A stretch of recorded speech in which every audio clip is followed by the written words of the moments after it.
Dans les séquences suivantes, chaque corps de métier trouvera des éléments précis concernant sa pratique. C'est vraiment un défi qui est lancé aux entreprises d'aujourd'hui, cette mise en œuvre de l'étanchéité à l'air. Tout le monde doit se sentir concerné.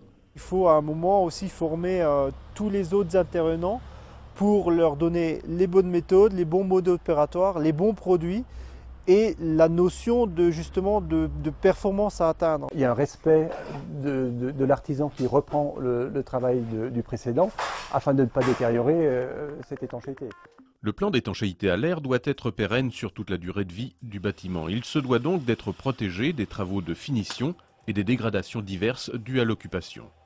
Rappelons ainsi qu'il n'est pas recommandé d'inclure les matériaux de finition, dont les plaques de plâtre, dans le plan d'étanchéité à l'air.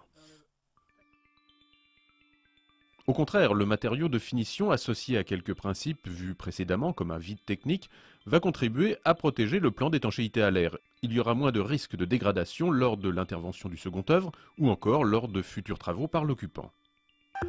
La complémentarité entre isolation et étanchéité prend tout son sens lors de la réalisation de l'enveloppe. Une idée fortement ancrée dans les esprits concerne les matériaux employés pour la construction. Nous pensons naturellement que ces éléments sont parfaitement étanches et que si l'air parvient à traverser les cloisons, cela ne peut se faire qu'au niveau des joints d'assemblage ou de dilatation. Or, à l'exception du béton banché, qu'il s'agisse de briques, de blocs béton creux ou de béton cellulaire, tous ces matériaux sont poreux et laissent passer l'air à travers leur structure ou leur liaison. Un isolant ne peut remplir sa fonction de résistance thermique que s'il est disposé dans un milieu étanche. Parcouru par un flux d'air, sa capacité isolante diminue.